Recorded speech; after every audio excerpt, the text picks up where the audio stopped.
Anak, malapit na umuwi yung tatay mo. Talaga, Nay? Nakaka-excite naman. Tsaka pala, anak, mag-face-to-face class na kayo bukas. Maganda ka na, ha? Face-to-face? Paano ko sasabihin kay nanay na buntis ako?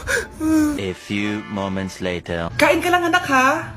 Ah, sige po, Nay.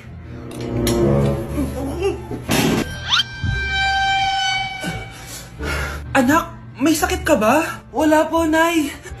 Buntis ka? Opo, Nay. Kaya di po ako pwede mag-face-to-face. Paano ka mabubuntis? Wala ka naman jowa. Meron po akong jowa, Nay. Tinago ko po sa inyo. Okay lang yan, anak. Tanggap pa rin kita. Darling, nandito na ako. Andito na pala tatay mo. Darling, eto na pala yung anak natin. Hi, Tay.